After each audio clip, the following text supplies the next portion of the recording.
Comment est-ce qu'ils arrivent à influencer des vies humaines? Au travers des symboles liés aux choses terrestres. On m'a dit que toi, tu es poisson. On m'a dit que toi, tu es lion. Hein? On m'a dit que toi, tu es vierge. On m'a dit toi, tu es scorpion. On m'a dit toi, tu es... Et ces choses-là paraissent bizarres. Ça paraît étrange. Mais je vous dis la vérité. Ces symboles-là sont des symboles de domination. C'est pour cela, si un sorcier se lève contre toi, il saisit un scorpion et il te maudit en te liant avec un élément du scorpion. Je te dis la vérité, physiquement tu auras du venin dans le corps. Je dis que physiquement tu auras du venin. Parce que ce qui caractérise la puissance du scorpion, c'est son venin. Beaucoup de personnes se sont retrouvées malades. Tu vas à l'hôpital, tu vis avec un poison dans le corps. Malgré traitement, aucune solution. Parce que tu as un poison dans la chair. Pourquoi tu as le poison dans la chair? Qu'est-ce qui amène le poison à l'intérieur de toi? Le diable ne peut pas utiliser autre chose que ce que Dieu lui-même a créé. Parce que Dieu lui-même a conditionné la terre à la terre. Tu es poussière. Tu retournes la poussière. Je parle à quelqu'un. Amen. Il y a d'autres personnes. On a pris un serpent. On a attaché sur un trône de sorcellerie. Et quelqu'un s'est assis sur ce trône de sorcellerie. Quand la personne dit qu'il va venir te nuire, dans la nuit tu vois un serpent qui vient. Tu commences à lutter avec le serpent. Lorsque tu prends le bâton, tu frappes sur le serpent. C'est là une tête d'homme qui apparaît. Je parle à quelqu'un. Vous allez entendre parler des choses étranges. À un certain moment, on parle du corps astral et on parle du corps éthérique. Il faut que tu saches, il y aura toujours un rapport d'équivalence entre le corps astral et le corps animal.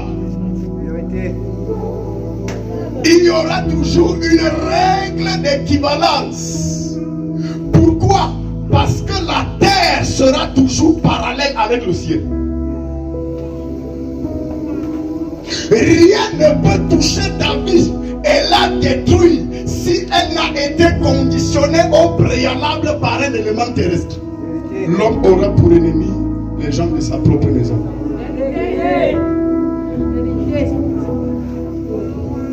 Je parle à quelqu'un. Ce qui te tue est ce qui t'est familier. Ce qui te tue est ce qui quoi? Ce qui t'est familier. Ce n'est pas ce qui vient d'ailleurs. Je dis que ce n'est pas ce qui vient d'ailleurs. C'est ce qui t'est familier qui te tue. Pourquoi? Ce qui t'est familier te tue premièrement. Parce que c'est ce qui t'est le plus accessible. Le serpent était le plus accessible à l'homme. Pourquoi? Parce qu'il était l'animal le plus parfait. Il y a des personnes ici. Constamment, tu sens malade, tu sens mal au niveau du doigt. Le doigt de l'alliance de mariage. Ça te fait mal. Ça te démange. Mais pourquoi ça te démange? Ça te démange pourquoi? Ça te démange pourquoi? Tout simplement parce que dans le monde obscur, on a prononcé des paroles sur ton mariage. Mais pourquoi tu as des réactions au niveau du doigt de l'alliance? Parce que le doigt de l'alliance est le symbole de l'union des mariages. On te tient par des symboles. Pourquoi lorsqu'il faille détruire ta maternité, quelqu'un va obligatoirement prendre ton sous-vêtement? Et c'est avec ton sous-vêtement là qu'il s'en va t'attacher. D'autres personnes, pour détruire tes études, tu pars, tu abandonnes ton cahier posé quelque part. Et quelqu'un vient passer à côté. Il regarde à gauche. Il regarde à droite. Il s'en rend compte que personne ne le regarde. Qu'est-ce qu'il va faire? Il va couper un morceau de l'endroit où tu as écrit. Où il enlève complètement une page dans ton cahier.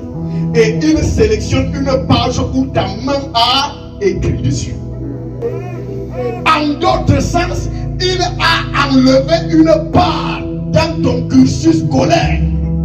J'ai prié pour des enfants qui ont été envoûtés par leur maître d'école.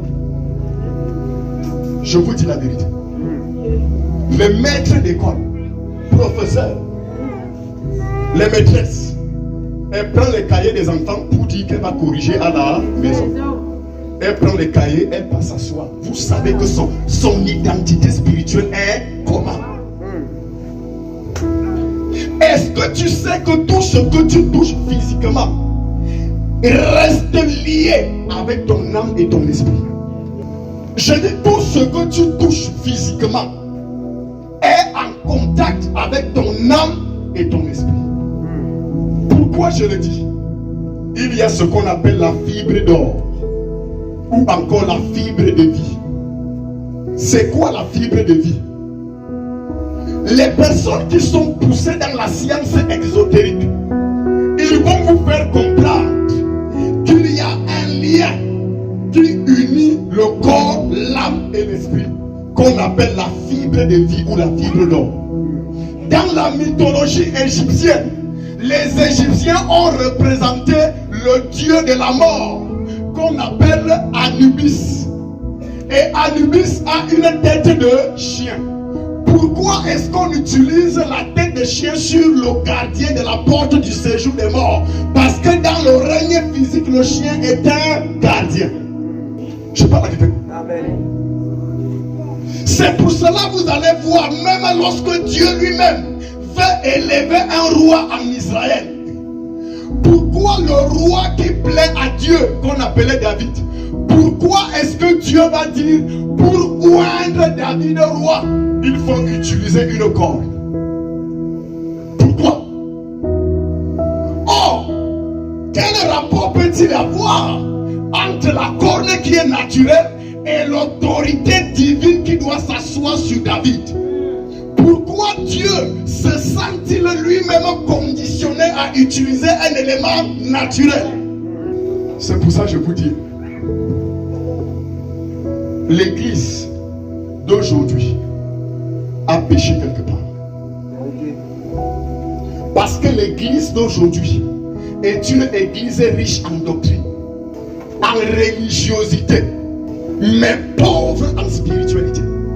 Aujourd'hui, même certains pasteurs arrivent à dire à leurs fidèles, quand le fidèle est malade, il va dire au fidèle, il faut seulement prier. Prie seulement, tu n'as pas la foi. Non, il faut avoir la foi. Il faut avoir la foi. Entre-temps, lui-même, quand ça ne va pas, il prend les comprimés. Quand ça ne va pas, il court, il prend les comprimés. Mais il va dire au fidèle que non, ne prend pas. C'est avec la foi. C'est avec la foi. La Bible dit que c'est pas la foi que Abraham prit à l'Éternel. C'est pas la foi, n'est-ce pas, que le peuple d'Israël est sorti d'Égypte parce qu'ils espéraient aux promesses qui avaient été faites. Est-ce que tu ne crois pas? Écoutez-moi. La foi pour le salut, je vous dis la vérité, c'est un acquis pour l'éternité. Mais tant que tu es encore sur la terre ici, à un certain moment, tu as besoin de science pour réussir. Je dis, tu as besoin de quoi? Science.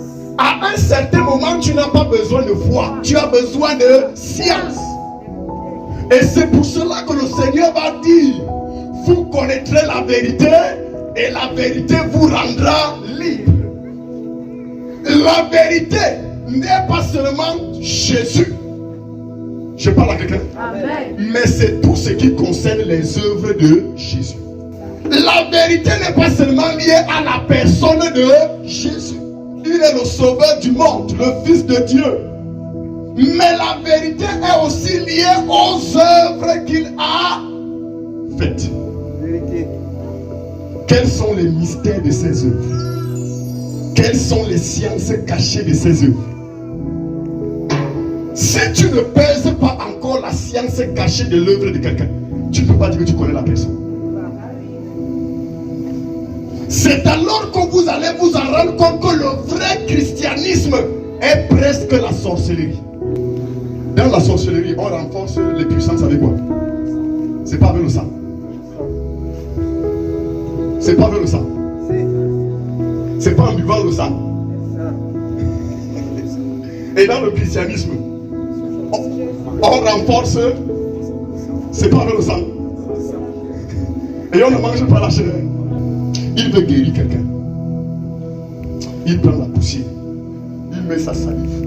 Et c'est tout. Il ne parle pas. Il fait seulement comme ça. Après, il va te dire que l'on va te laver dans la piscine appelée Siloé. Pourquoi ce n'est que la piscine appelée Siloé qui guérissait? Parce que la piscine là s'appelait envoyé. Qui était l'envoyé? C'est celui qui envoyait ce don.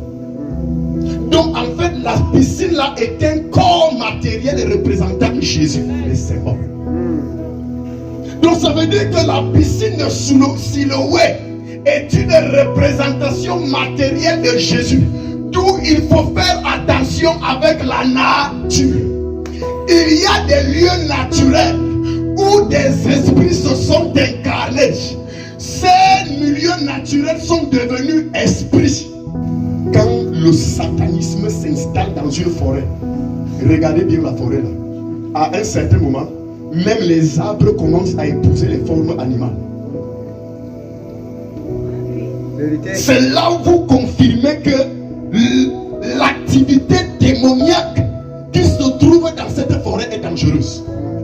Les arbres épousent des formes animales. Je ne dis pas que dans les visions. Physiquement, un arbre a une forme d'un animal. D'autres arbres commencent à avoir des formes d'hommes. D'autres arbres ont des formes de femmes. D'autres arbres même ont des formes de l'homme et de la femme en plein rapport sexuel. Certaines fleurs commencent à avoir la forme d'un squelette. Et vous pensez que ces choses sont au hasard? La Bible dit que le lieu qui attendait la crucifixion de Jésus, ce lieu était appelé Golgotha, qui signifie lieu du crâne. Et lorsqu'on regarde physiquement, la falaise de Golgotha, c'est la forme d'un crâne. Comment? Oh my God!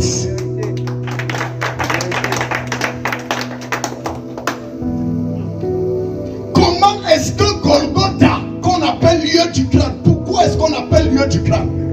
On appelle lieu du crâne qui signifie lieu de la mort, parce que la mort de l'humanité reposait à cet endroit. Et il fallait que le prince de la vie qu'on appelle Jésus pose ses pieds sur le lieu qui symbolisait la mort de l'humanité.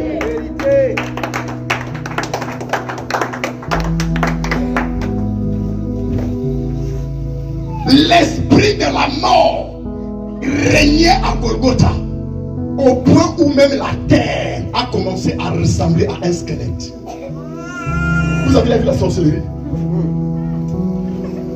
Connaissez-vous la sorcellerie?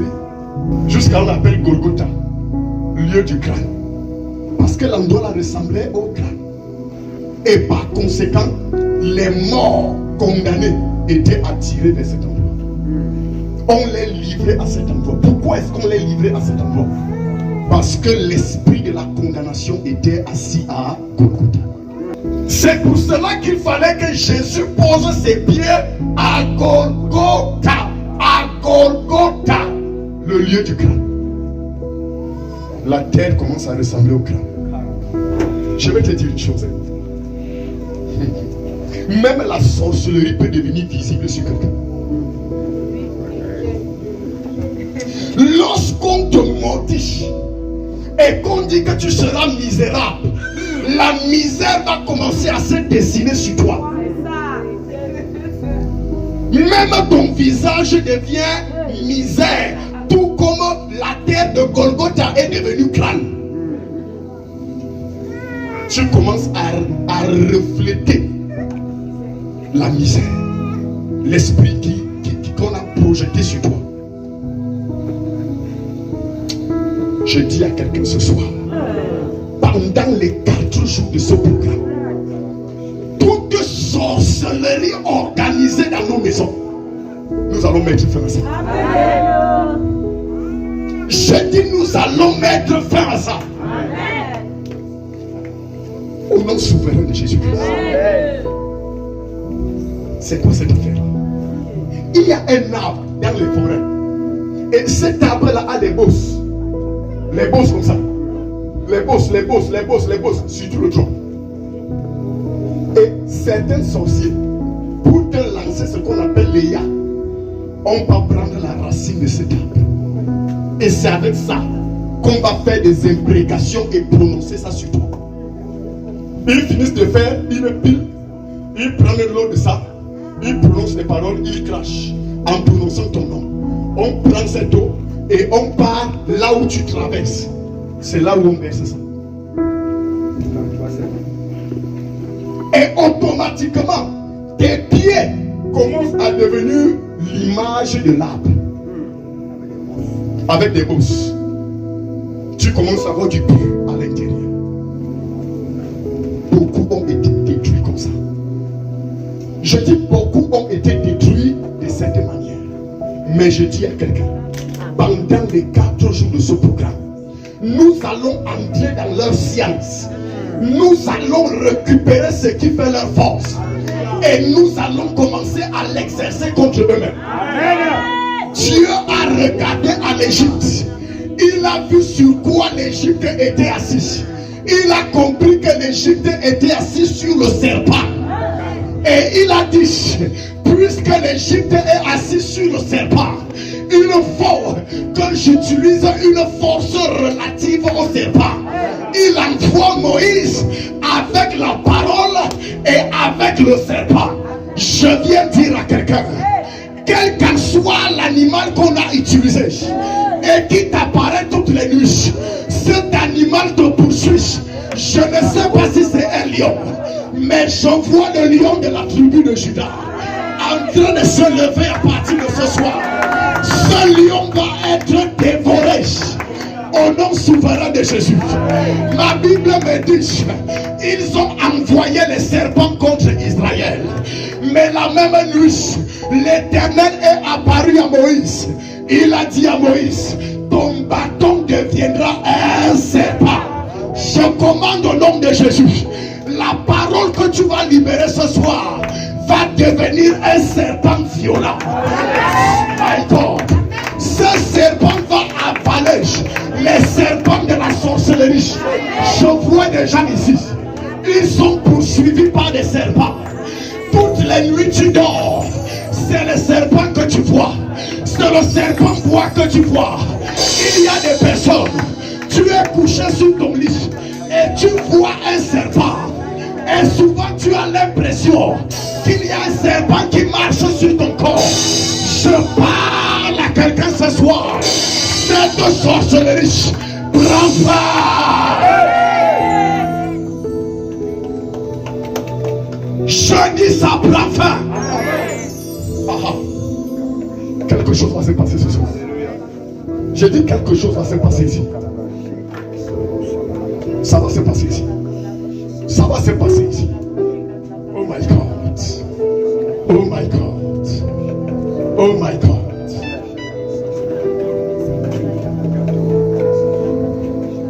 Oh my God.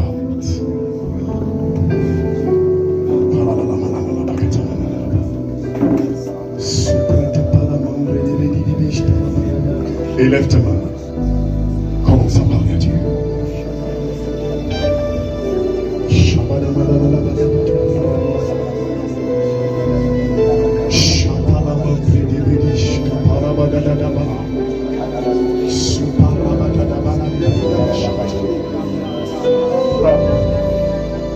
Qu'est-ce qu'ils ont envoyé contre toi? Qu'est-ce qu'ils utilisent contre toi?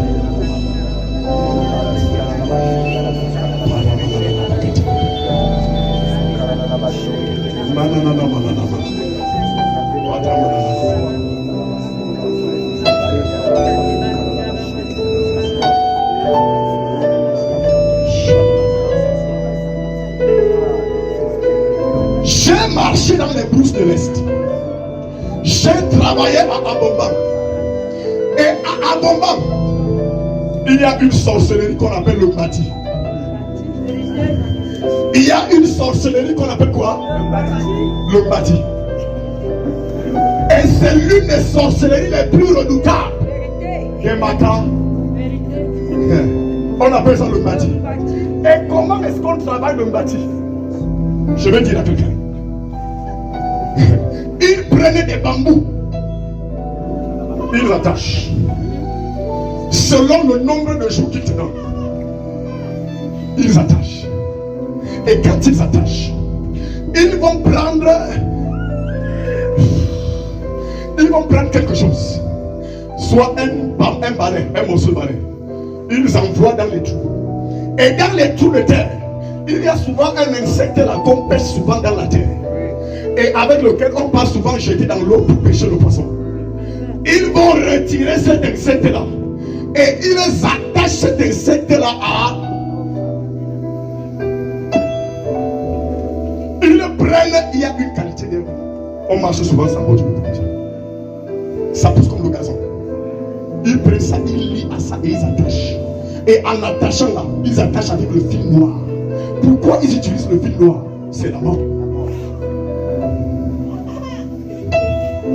Et ils commencent à prononcer des imprécations sur toi.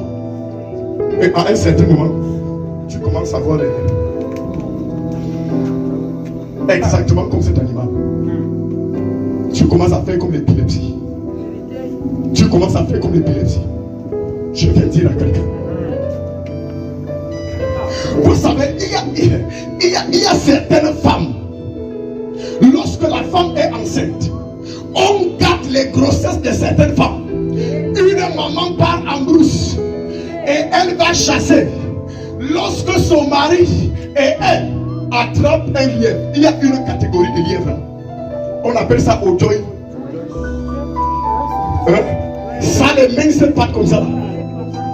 Quand ça court beaucoup, ça commence à faire l'épilepsie. Ça commence à faire l'épilepsie.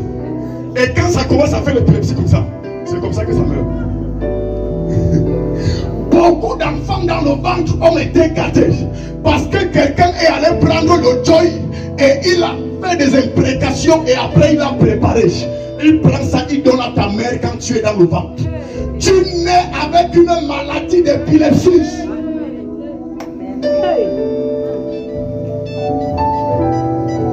Il y a beaucoup de femmes qui souffrent de ça.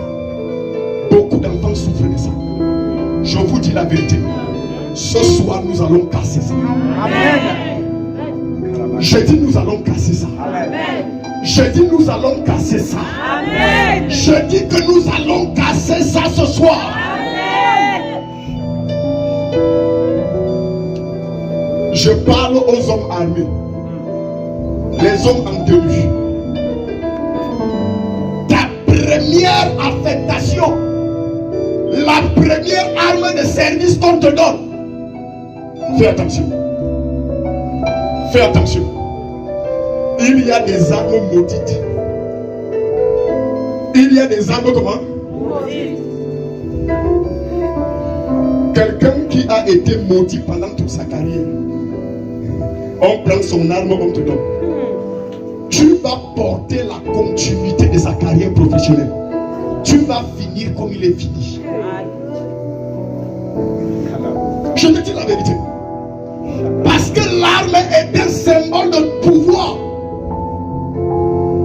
Et dans la science militaire, l'arme qui est un symbole de puissance doit être avec l'esprit de celui qui le porte.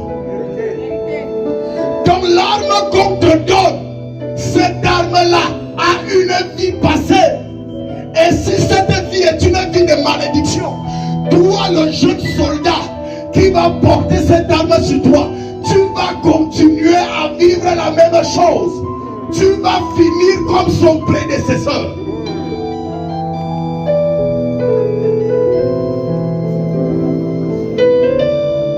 Au nom souverain de Jésus-Christ. Toute sorcellerie organisée dans votre famille, ça va tomber. Amen. Je dis que ça va tomber. Amen. Je dis que ça va tomber. Amen. Élève tes mains au ciel.